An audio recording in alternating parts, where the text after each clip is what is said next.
Pemirsa, lalu apa strategi para kubu yang merasa paling dicurangi di pemilu tahun ini agar bisa meyakinkan 9 hakim MK? Kita akan langsung berdiskusi dengan 3 tim pakar masing-masing paslon. Yang pertama ada juru bicara Timnas Amin, yaitu ada Usamah Abdul Aziz, kemudian ada Wakil Komandan Alfa TKN Prabowo Gibran, Fritz Edward Siregar, dan kemudian ada Deputi Hukum Pemenangan Nasional atau TPN Ganjar Mahfud, Todung Mulya Lubis. Selamat pagi, Bapak-bapak. Selamat pagi. Pagi. Baik, terima kasih telah bergabung bersama kami di Selamat Pagi Indonesia. Saya mungkin mau ke Mas Usamah terlebih dahulu. Mas Usamah, dari tim hukum Amin ini sendiri sudah menyatakan siap dengan berbagai draft bukti kecurangan yang sudah disiapkan bahkan sejak jauh-jauh hari. Tapi pertanyaannya adalah setelah penghitungan suara nasional ini selesai, kita punya waktu 3 hari untuk mengajukan ke MK. Kapan tepatnya? Iya, terima kasih Mas. Yang pasti kita nantikan, yang pasti tepatnya kami belum bisa sampaikan hari ini karena kita akan lihat sesuai dengan koridor waktu yang tersedia dalam 3 hari ini. Jadi kita akan sesuai dengan aturan dan ini akan kami ajukan karena sudah disiapkan dengan baik dan sudah dipikirkan dengan matang supaya bisa memenuhi semua unsur yang dibutuhkan oleh MK. Dan di sini kami nanti berharap supaya MK bisa bekerja dengan profesional dan bisa menghargai proses demokrasi ini. Dan bagi yang lain juga, semoga ini bisa menjadi pelajaran ke depan bahwa pesimisme bukanlah jalan keluar, tapi optimisme adalah jalan keluar. Dan kami masih berharap kepada MK untuk bisa bekerja secara profesional. Apapun nanti keputusan yang ada di KPU hari ini, baik kami menang atau kalah, tetap kami akan melakukan proses ini untuk bisa menciptakan demokrasi yang lebih baik lagi ke depan. Baik, Mas Usamah, dari sekian bukti yang sudah dikumpulkan, yang katanya sudah 100% ini ready, fokus dari pembuktiannya ini kemana sebenarnya? Ya, utamanya ke TSM ya Mas. Terstruktur, sistematis, dan masif ini memang kami sudah mempunyai banyak sekali bukti yang tidak terbantahkan kalau bisa dibilang ya. Jadi memang ini nanti kita lihat saja bagaimana proses hukum yang berjalan di MK dan yang menjadi fokusnya adalah memang lebih banyak ke penyalahgunaan wewenang yang memang dilakukan oleh beberapa pihak. Ada penyalahgunaan wewenang yang menjadi fokus dari tim Anas Amin begitu ya. Kalau saya mau ke Pak Todung, Pak Todung, kapan Pak nantinya TPN ini akan mengajukan gugatan ke MK? Ya, kita kan ada jadwalnya karena pengumuman itu baru dilakukan pada hari ini. Ya. Nah, kalau sudah diumumkan hari ini, kita tentu punya waktu 3 hari untuk mempersiapkan dan memfinalisasi permohonan PHPU yang akan kita ajukan ke MK. Nah, setelah itu kita langsung mendaftarkan ke MK dan tentu kita akan menunggu jadwal sidang yang ditentukan oleh MK dan kita siap untuk berlaga di MK nantinya. Baik, berbicara soal siap, TPN juga menyatakan sudah mengantongi ribuan bukti bahkan yang nanti akan dibawa untuk adu babat begitu dalam tanda kutip di MK. Ini fokusnya apa Pak kalau dari TPN sendiri? Ya, kita memang punya bukti banyak sekali berdasarkan laporan-laporan yang kita dapat dari bawah. Nah, kalau kita bicara mengenai fokus, kita akan bicara mengenai semua hal. Tapi tentu stressingnya akan lebih banyak kepada pelanggaran-pelanggaran, ya, abuse of power yang terjadi, yang bisa dikategorikan sebagai pelanggaran TSM, terstruktur, sistematik, dan masif. Nah, tentu akan sangat prematur kalau saya menyampaikan semua hal itu dalam kesempatan ini, tapi yakinlah bahwa kita memang memiliki bukti-bukti itu dan kita tentu tergantung kepada kebijaksanaan dan kearifan hakim MK untuk menilai dan memeriksa semua bukti-bukti yang ada. Sebab ini ujian buat MK, ini ujian buat sejarah Indonesia. Apakah kita bisa menyelamatkan demokrasi, menyelamatkan supremasi hukum, menyelamatkan konstitusi. Nah, ini tantangan yang ada pada MK, karena buat saya sekarang ini bukan soal kalah menang. Ya, buat kami bukan soal kalah menang. Buat kami bukan soal Ganjar Mahfud. Siapapun yang terpilih dengan cara yang fair, dengan cara yang demokratis, itu fine. Ya, tapi terpilih dengan cara yang tidak demokratis, tidak fair, dan penuh dengan kecurangan, nah ini yang menjadi isu kita di sini. Oleh sebab itu, beban yang ada di pundak hakim-hakim MK itu sangat luar biasa beratnya, karena masa depan bangsa ini tergantung kepada kearifan dan kenegarawan hakim-hakim MK ini. Nah, saya ingin tambahkan satu, Bung Jason. Ya. Baru ada satu buku yang diterbitkan oleh Marcus Meitzner di Cornell University Press. Itu bagus sekali bukunya mengenai politik Indonesia, ya, presidentialism, ya, coalition. Nah, dalam review yang ditulis oleh seorang ahli Indonesia yang mengajar di New York University, Indonesian democracy disebut sebagai corrupted democracy. Nah, kenapa itu disebut sebagai corrupted democracy? Karena pemilihan umum di Indonesia ini sangat penuh dengan kecurangan dan korupsi. Nah, itu yang ditulis di New York Times ya, di book review ya, yang semua kita bisa akses dan itu sudah beredar. Nah, saya sedih sekali kalau dikatakan bahwa demokrasi kita itu corrupted democracy.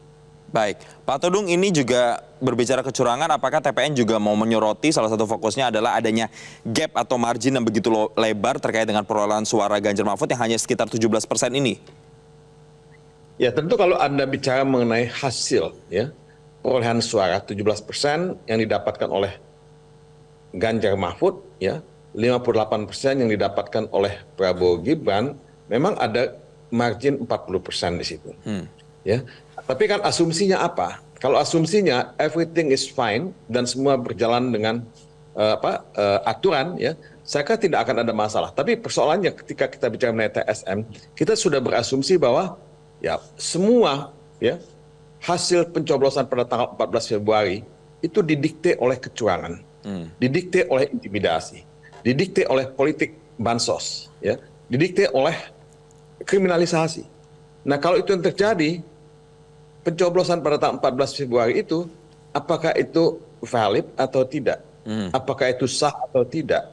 Untuk dihitung sebagai vote, gitu, sebagai suara, ya, yang dijadikan sebagai objek rekapitulasi. Nah, ini pertanyaan kunci. Asumsinya seperti apa? Ya. Nah, saya tidak ingin lebih jauh bicara soal itu, tapi ya inilah pertanyaan kunci yang mengganggu ya semua kita. Ya.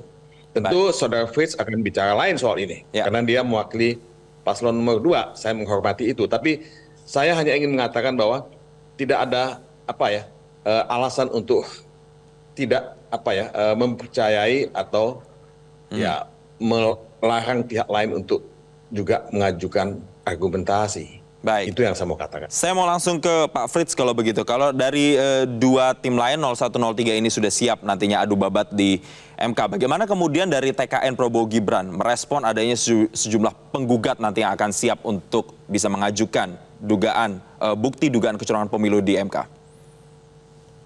Ya, baik Mas. Pertama-tama melalui forum yang terhormat ini saya mau mengucapkan terima kasih. Terima kasih kepada seluruh masyarakat, seluruh warga negara Indonesia yang telah terlibat dalam proses pemilu tahun 2024. Seluruh relawan, partai politik pendukung, para penyelenggara pemilu yang bekerja keras selama proses pemilu tahun 2024. Baik untuk Pilpres ataupun juga Pileg. Kita hari ini sampai ke momen hari ini kan merupakan kerja keras begitu banyak pihak. Dan kami berterima kasih untuk itu. Dan sejak rekapitulasi nasional tanggal 28 Februari di mana saya hadir di banyak proses rekapitulasi, memang ada beberapa perdebatan yang muncul misalnya, baik dari paslon 1, 2, dan 3 terkait dengan jumlah suara, kemudian DPT, DPTB, ataupun DPK. Perdebatan tersebut bisa diselesaikan, kami bahkan beberapa kali harus membuka data, harus melihat daftar hadir, ataupun melakukan proses klarifikasi terhadap adanya sebuah pertentangan ataupun perdebatan selama proses rekapitulasi. Dan kita akhirnya bisa bersama-sama menyelesaikan 36 provinsi, termasuk 128 perwakilan luar negeri kita, sehingga kita tinggal menyisakan 2 provinsi lagi. Apa yang mau saya sampaikan, Bang, bahwa adalah proses ini sudah kita lewati bersama gitu loh. Dan proses tersebut, bagaimana dugaan-dugaan tersebut yang disampaikan di luar rekapitulasi nasional, kan selalu kami sampaikan bahwa sudah ada jalur-jalur yang diberikan.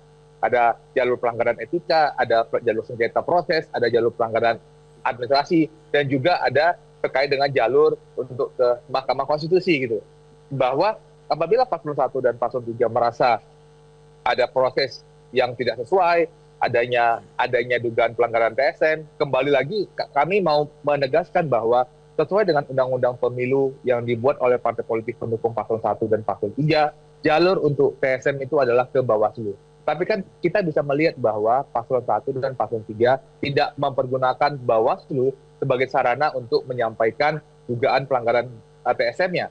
sedangkan Undang-Undang Pemilu sudah menegaskan dan menyatakan seperti itu. Bahkan kalau kita mengacu kepada Undang-Undang Pilkada juga sudah menegaskan bahwa jalur PSM itu adalah ke Bawaslu. Tetapi kita bisa melihat bahwa Paslon 1 dan Paslon 3 lebih memilih untuk memakai jalur Mahkamah Konstitusi, kan sedangkan kalau kita mengacu kepada Undang-Undang Dasar dan Undang-Undang Mahkamah Konstitusi dan Undang-Undang Pemilu, kewenangan Mahkamah Konstitusi adalah terkait dengan sengketa hasil suara. Tetapi bukan berarti kami tidak mampu untuk menyiapkan bukti-bukti kami, bukan berarti bahwa kami tidak akan siap. Tentu saja Bang, kami siap untuk menyampaikan bantahan-bantahan terhadap dugaan yang disampaikan oleh Paslon 1 dan Paslon 3. Oke, Mas Frits, kita tahan dulu, nanti kita akan tanya lebih lanjut lagi soal bantahan-bantahan. Kalau kita melihat ini prosesnya nanti tidak hanya bergulir di MK, tapi juga banyak seruan untuk kemudian juga bisa berlanjut di hak angket. Jadi dua ini jalurnya, ada hak angket dan juga di MK. Tapi pertanyaannya kemudian bagaimana dari TKN sendiri nantinya mempersiapkan, kalau dari 01 ini kan juga sudah mempersiapkan 1.000 pengacara, 1.000 lawyer, dari 03 juga nanti akan ada Kapolda yang dibawa. Bagaimana dengan 02 menghadapi ini? Kita akan bahas usai jeda berikut ini. Tetaplah bersama kami di Selamat Pagi Indonesia. Kita lanjutkan kembali perbincangan. Saya lanjutkan kembali ke Mas Frits. Mas Frits, kalau tadi dibilang katanya nanti sudah menyiapkan sejumlah langkah untuk bisa menghadapi gugatan 01 dan 03. 01 akan bawa 1.000 pengacara, 03 nanti akan bawa Kapolda katanya. Kalau dari 02 sendiri nanti akan seperti apa, Pak? Kalau sampai dengan saat ini, sampai dengan kemarin, pengacara yang ataupun advokat yang terlibat dalam proses hanya berjumlah 36 orang, Bang. Mungkin saja nanti akan ada surat kuasa, akan ada pengacara tambahan, tapi sampai sekarang jumlah yang ada, yang tim yang dipimpin oleh Prof. Yusril bersama dengan Pak Oto Hasibuan, jumlah pengacara yang terlibat itu ada 36. Jadi memang tentu saja kami kan bisa selama ini kan dari perdebatan bersama dengan Bang Ajis dan juga Bang Todung dan juga dengan teman-teman lain, kan kita sudahnya bisa melihat nih kira-kira tipologi dari nanti permohonan yang diajukan ke Mahkamah Konstitusi sudah kira-kira seperti apa. Tentu saja ada sengketa suara, tentu saja ada soal dengan TSM, dan tentu saja kami sudah menyiapkan dalil-dalil terhadap apa yang sudah akan diajukan. Dan juga kami juga tentu saja akan menyampaikan bahwa di beberapa daerah kami juga menemukan ada misalnya penyelenggara pemilu yang tidak netral, yang kemudian juga menemukan ada PJ Bupati yang juga tidak netral. Hal-hal tersebut juga kami sampaikan nanti di dalam Mahkamah Konstitusi. Jadi kalau memang terakhirnya kita harus bertemu di Mahkamah Konstitusi, biarlah Mahkamah Konstitusi itu sebagai tempat di mana untuk setiap persoalan dalam proses pemilu tersebut kita bisa selesaikan. Bukankah itu tujuan dari Undang-Undang Pemilu untuk menyelesaikan setiap sengketa proses melalui jalur-jalur hukum yang ada? Baik, saya mau ke Mas Usama. Dari yang sekarang ramai kan adalah terkait dengan Timnas 01 ini mengerahkan katanya 1.000 pengacara. Nanti teknisnya akan seperti apa? Dan kemudian ada saksi-saksi juga yang dihadirkan. Saksi ahlinya ini dari siapa? Bukti-buktinya dari mana saja ini, Mas Usama? Iya, 1.000 pengacara ini memang kita bukan merekrut, tapi memang ini semuanya based on relawan. Mereka tergerak dan ingin membantu Timnas Amin untuk bisa mengungkap fakta-fakta yang ada di lapangan terkait dengan kekurangan dan lain-lain. Nah, prosesnya nanti memang nggak semuanya hadir, Mas. Kita akan dibatasi dari tim hukum yang akan hadir nantinya. Dan seperti proses MK yang seperti biasanya, nanti juga kemungkinan besar mungkin paslon juga akan hadir dan bisa menjelaskan apa saja yang perlu disampaikan. Dan masalah bukti-buktinya kita lihat nanti. Saya khawatir kalau kita ungkapkan sekarang nanti bisa ada tindakan-tindakan yang bisa diambil untuk bisa menghilangkan barang bukti. Jadi kita saksikan nanti aja di MK. Oke, kalau ke Pak Todung sendiri, Pak Todung ada Kapolda juga nanti yang akan dihadirkan dan sejumlah saksi dan bahkan ahli juga, Pak Todung. Ya, tentu akan ada saksi, fakta ya. Dan juga ada ahli ya. Siapa itu saksi fakta, siapa itu ahli, kita akan ajukan kepada majelis ya, hakim MK nantinya. Jadi ya saya tidak ingin menyebutkan siapa-siapa di antara mereka akan kita ajukan ke MK nantinya. Kalau menurut Anda, apa sih sebenarnya bagaimana kemudian TPN nanti bisa membuktikan kecurangan ini? Apa yang Anda lihat? Apakah misalnya ada mobilisasi, politisasi bansos misalnya, atau apa kira-kira? Ya sebetulnya secara implisit ya, saya sudah mengungkapkan ya. Dalam kesempatan sebelumnya, dalam pertanyaan Anda sebelumnya pada episode sebelumnya, bahwa apa yang akan kita ajukan itu adalah ya, dugaan-dugaan kecurangan ya, malah ada yang menyebut kejahatan pemilu ya di dalam beberapa kesempatan yang mendegradasi pemilu itu sendiri. Karena itu kalau tadi saya menyebut ya apa yang ditulis di New York Times ya oleh Margaret Scott ya, corrupted democracy itu kan sebetulnya sangat tajam ucapan semacam itu. Bahwa banyak sekali masalah dalam proses pemilihan umum yang dilakukan ini, apakah itu dalam politisasi bansos, apakah itu money politics, ya, apakah itu intervensi kekuasaan, apakah itu kriminalisasi, dan semua ini punya andil dalam saat pencoblosan tanggal 14 Februari. Baik, Pak Todung, Karena akan apakah didikte, ya. Ya, Pak Todung, apakah Anda melihat nanti akan sulit, akan alot prosesnya di MK kalau Anda melihat ini? Yang pasti MK punya waktu 14 hari untuk menyelesaikan sengketa Pilpres ini. Apakah itu alot? Ya saya kasih bisa jadi akan alot ya, karena tentu masing-masing pihak akan punya argumentasi, punya bukti-bukti ya, dan tentu tergantung pada Majelis Hakim MK untuk mengeksaminasi, melihat ya, cross check semua bukti itu, dan ya kenegarawan dan kearifan hakim-hakim MK ini menjadi kata kunci ya buat penyelesaian sengketa Pilpres ini secara demokratis, secara konstitusional. Baik, saya mau ke Mas Frits. Mas Frits, singkat saja karena waktu kita terbatas. Kalau Waketum Gerindra Habibur Rahman bilang bahwa mereka ini juga bagian dari korban kecurangan, bagaimana Anda merespon terkait nantinya kalau ini bergulir di MK dan pihak dari TKN 02 ini merasa juga sebagai korban kecurangan sebenarnya? Bahwa kami tentu menghormati pilihan paslon 1 dan paslon 3 buat untuk mengajukan ke Mahkamah Konstitusi. Meskipun kami tetap berpendapat bahwa terkait dengan sengketa suara merupakan kewenangan Mahkamah Konstitusi, sedangkan dugaan-dugaan pelanggaran yang tadi disampaikan oleh Bang Todung dan juga Bang Ajis itu merupakan kewenangan daripada Bawaslu. Akan tetapi tentu saja kami siap untuk menyambut dan juga untuk merespon gugatan yang disampaikan di Mahkamah Konstitusi. Ya, proses politik 2024 kita memang ada dinamikanya, Bang. Tapi mari kita selesaikan proses dinamika tersebut melalui jalur-jalur hukum yang ada. Bukankah kita ingin melalui proses pemilu ini dapat selesai, dapat dengannya lancar, sehingga kita dapat segera bersama membangun Indonesia kita kembali. Baik, sedikit lagi kalau ke Mas Usamah, targetnya jadi apa nih? Merubah hasil pemilu nanti kalau di MK atau hanya sekedar mendelegitimasi hasil pemilunya saja? Singkat saja Mas Usamah. No, targetnya kami ingin memberikan demokrasi yang lebih baik. Kami bukan sekedar ingin menang atau kita kalah, tapi ini kita pengen memberikan contoh bagi seluruh rakyat Indonesia dan seluruh dunia dan bagi sejarah di masa depan Indonesia bahwa proses perdemokrasi kita harus bisa lebih terhormat, harus mengedepankan etika dan sesuai dengan aturan yang ada. Itu aja. Baik, jadi kita mau menang atau kalah itu urusan nomor 2, tapi demokrasi yang lebih baik harus kita hadirkan di sini. Lebih kepada urusan pembuktian moral begitu, pertanggungjawaban moral ya. Baik, terima kasih Mas Usamah telah bergabung bersama kami, dan juga ada Mas Frits Edward Siregar dan juga ada Pak Todung telah bergabung bersama kami di Selamat Pagi Indonesia. Selamat kembali melanjutkan aktivitas. Jelajahi cara baru mendapatkan informasi. Download Metro TV Extend sekarang.